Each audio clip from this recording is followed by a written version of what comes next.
Hey, salut à tous, j'espère que vous allez bien. Aujourd'hui, on se retrouve pour une vidéo un petit peu spéciale. On va parler d'une caméra 5K qui n'est pas très connue. C'est de la marque Meillon. Elle s'appelle la Purux et c'est une caméra 5K qui filme à 30 fps. On va voir ce que ça donne, on va faire l'unboxing et après, on va la tester sur la route. Donc si vous cherchez une caméra 5K qui n'est pas trop chère, à titre indicatif, celle-ci je l'ai payée 149 euros. Donc elle filme en 5K 30 fps. Il va y avoir un angle de 170 degrés, un écran de 2 pouces. Elle a le Wi-Fi intégré, elle est étanche jusqu'à 30 mètres. Et en option, vous avez un micro externe intégré et l'écran, comment on dit, tactile. Donc ce n'est pas tout, alors je vais vous lire quelques stats pour quand même vous faire comprendre l'intérêt de cette caméra. Elle filme en 4K 30 fps, Full HD 120 fps et en HD 240 fps. Elle a un capteur IMX 386 avancé pour faire des photos nettes jusqu'à 24 mégapixels. Elle a une connexion polyvalente, donc on a la prise USB, le micro HDMI et un emplacement pour la carte micro SD. Elle permet de faire des vidéos avec 14 accessoires, dont un boîtier étanche pour aller jusqu'à 30 mètres, un support de casque vélo, un support de caméra pour le sport, parfait pour le surf ou le vélo. Dans mon cas, ça va être pour la moto. Elle sera fixée à mon casque avec une mentonnière. La technologie de stabilisation, c'est un EIS. Et on va avoir la commande à distance également avec le téléphone. Donc ça va être très très pratique, je sens. Donc spoiler, si jamais vous avez un lien qui ne sera pas affilié dans la description de cette vidéo, c'est que j'ai considéré que que la caméra en valait la peine. Donc bah, si tu es curieux, je te laisse checker la description. Sinon, je te laisse continuer cette vidéo. Et donc c'est parti, on va unboxer cette caméra. Donc on va l'ouvrir. Alors j'avais déjà ouvert le carton pour vérifier qu'il y avait tout dedans, mais j'ai pas enlevé encore les protections. Donc le boîtier est ouvert.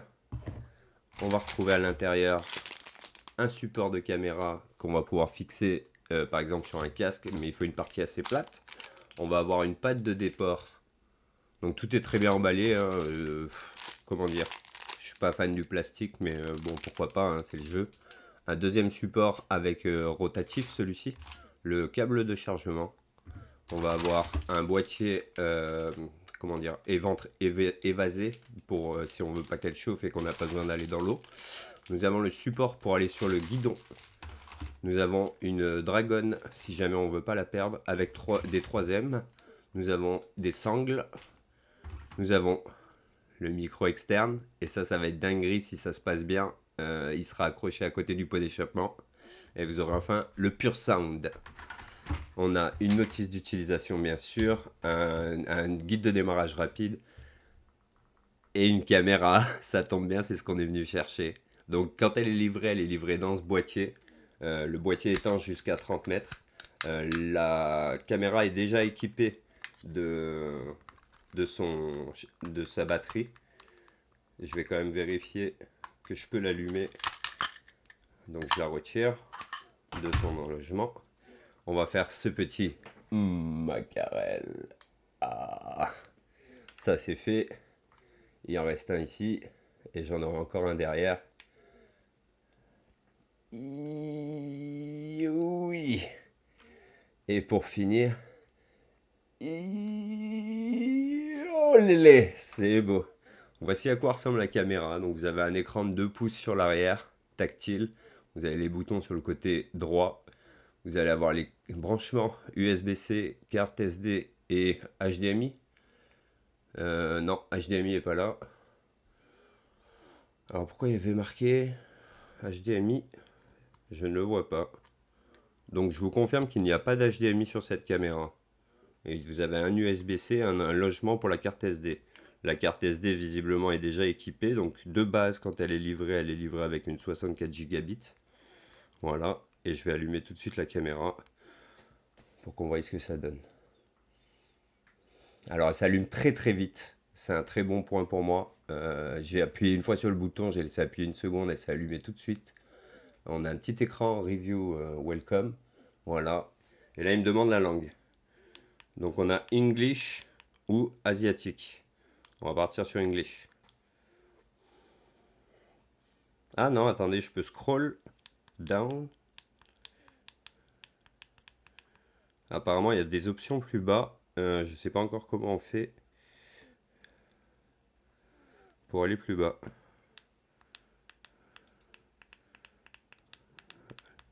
Les boutons ne semblent pas fonctionner pour l'instant. Peut-être qu'elle est verrouillée, je ne sais pas.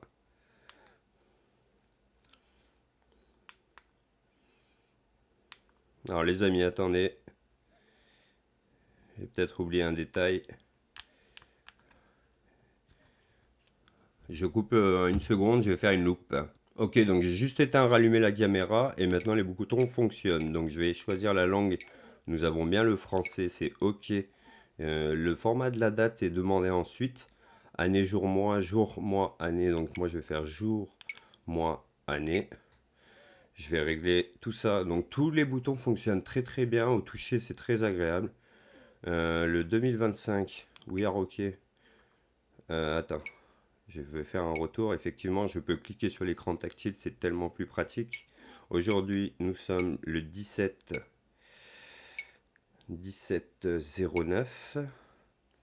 08, pardon. 17 08 2025. Oui, alors ok. Je vais vérifier l'heure. Je vous demande un instant. Donc, il est 7h16. Donc, ouais, c'est le matin. Vous savez, moi, je suis du matin. 7h16. On peut même régler jusqu'à la seconde près, hein. Il me demande les secondes, carrément. On va valider. Souhaitez-vous confirmer le formater la carte SD? Oui, confirmer. Formatage de la carte SD terminé. Ça a été très bref, mais elle était vide. Appuyez brièvement sur OK pour ou longuement pour.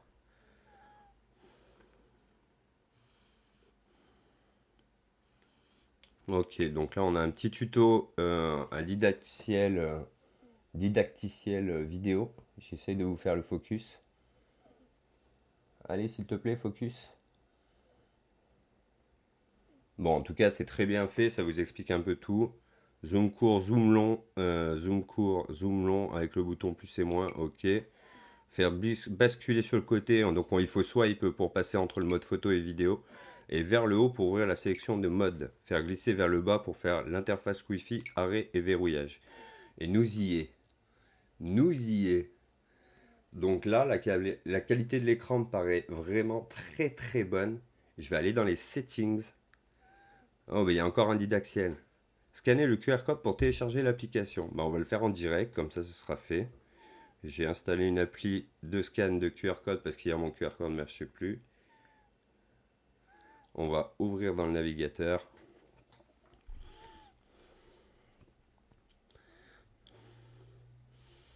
Donc je télécharge le programme Google Play. Supercam Pro ça s'appelle. Voilà, bah, pendant que ça se fait, je vais continuer. Profitez de votre caméra de sport, c'est très bien, merci.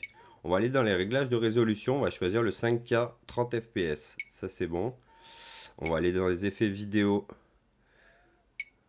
c'est en high, je suppose que c'est pour la stabilisation. Pré-record, ça ne m'intéresse pas. Balance des blancs, je ne vais pas y toucher pour l'instant. J'ai des réglages d'exposition, des filtres éventuellement. Et dans les filtres, je vais quand même regarder ce qu'il y a. Filtre noir et blanc ou négatif, plutôt cool. Ou sans filtre. Réglage de l'exposition, je peux aller de -2 à +2. Mode de mesure de la pondéré, mesure sport. Alors ça, faudrait que je regarde le manuel, j'arrive pas à savoir ce que c'est. Ensuite, on a les ISO. On peut régler les ISO. On a le filigrane temporel que je vais retirer. Le son de la vidéo est coché par défaut. Et détection de mouvement, je peux l'activer ou pas. Donc ça marche. Ok. Donc là, je suis dans les réglages caméra. Ensuite, dans les réglages généraux, j'ai rotation de l'image. Je vais pas le cocher parce que moi, ma caméra, elle va forcément bouger sur la moto. On a l'option vertical shooting. Très très bien pour les shorts. Prise de vue. Prise de vue du programme. Début de la prise. Ok, donc ça, je peux programmer un début de la prise en secondes, un décompte pour qu'elle s'active quand je lui demande. Il y a le niveau de rétroéclairage que je peux mettre en haut, je vais le mettre en haut. Fréquence de la source, je vais mettre 60 Hz. Réglage de la vue, on est en large, ça me convient. Le voyant LED est activé. Économiseur d'écran, au bout de 30 secondes, ça me convient. Arrêt automatique, au bout de 3 minutes, ça me convient. On a le réglage du son. Réglage du son d'invite, ok. On a le microphone, micro intégré.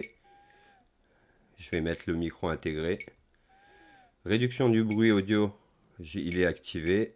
Oh, il y a beaucoup de réglages, hein, c'est incroyable. Son d'allumage et extinction, c'est bon. Télécommande, c'est bon, c'est activé. Affichage des icônes, c'est bon. J'ai le Wi-Fi pour connecter à mon téléphone, donc on va lancer l'application, on va activer le Wi-Fi. Permission de stockage et permission de localisation, ça je l'active lorsque j'utilise l'appli et j'autorise tous les accès comme d'habitude. Ensuite, il va falloir que je me connecte. Donc pour me connecter, where they are. Notifications, je vais les activer au cas où il y a des mises à jour. Ah, pourquoi ils sont bloqués par défaut, je ne sais pas. Je vais vérifier. Autoriser un accès illimité, ok. Scanner un QR code. Veuillez activer le Wi-Fi d'abord. Je vais activer mon Wi-Fi, ça peut servir. Lorsque vous utilisez l'appli. Et là, je vais donc scanner le QR code.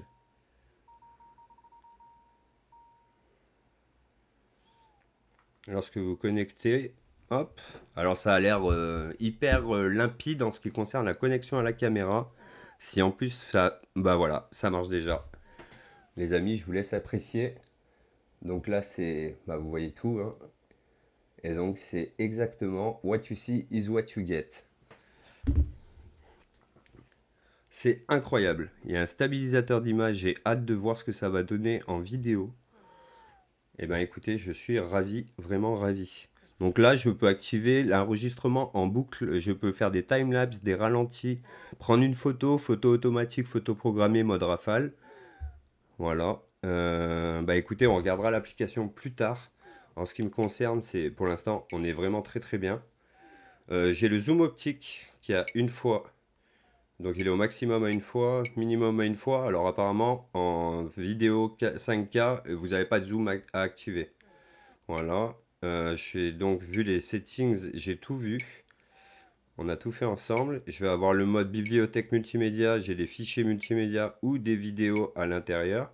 Je peux vous montrer comment ça se présente. Lui, il est plutôt correct, hein. C'est vraiment plutôt correct. Est-ce que j'arrive à focus?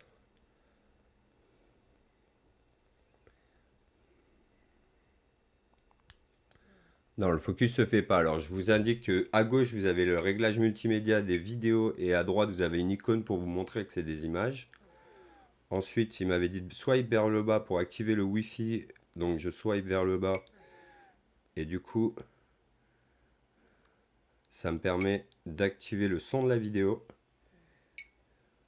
Alors, vous avez soit la possibilité de le connecter à votre téléphone pour avoir le retour, soit visiblement au micro. Ça ne va pas de pair.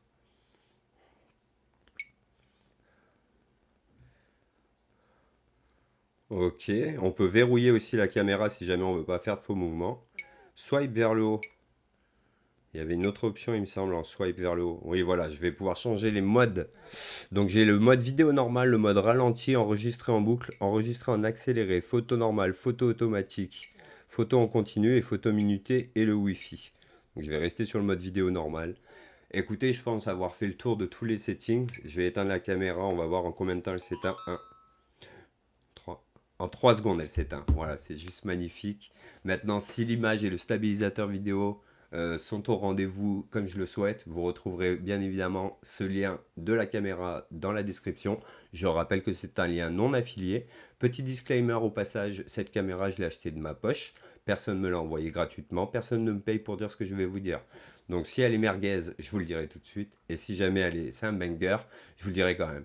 Donc on est parti pour le test. Je vais vous mettre des images de la caméra retouchées et non retouchées l'une à côté de l'autre. Comme ça vous verrez la différence entre mon traitement Premiere Pro et la version de base. Allez, c'est parti, je vous montre tout ça en images.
En ce qui concerne l'action cam, du coup, mon avis, la qualité vidéo est magnifique, c'est exceptionnel. Il faut juste être conscient du fait qu'en 5K 30 fps, vous n'avez pas le stabilisateur d'image. En second, il va y avoir le micro qu'il va falloir bien protéger du vent parce que sinon le son est pas terrible. Donc je vais voir où le placer pour que ça soit meilleur pour vos oreilles. La praticité du logiciel, la simplification des connexions entre le micro ou le téléphone sont exceptionnellement bien faites. Donc pour résumer tout ça, c'est une action cam à moins de 200 euros, on est à 149 euros. Vous avez forcément le lien en description non affilié. Encore une fois, je répète que je ne suis pas payé pour dire ce que je dis. J'ai payé cette caméra avec mon argent et je ne suis pas payé pour dire ce que je vous dis. C'est vraiment juste pour vous informer. Elle est hyper légère. Si vous utilisez cette protection, vous la sentez quasiment pas sur le casque. C'est juste magnifique, c'est du bonheur en barre. Voilà, je vous conseille de foncer. Ça remplacera largement une GoPro ou une Insta360 pour un prix moitié prix en fait. Voilà, je suis juste affolé de mon achat et j'espère que vous passerez vous aussi à la caisse. Allez, à plus.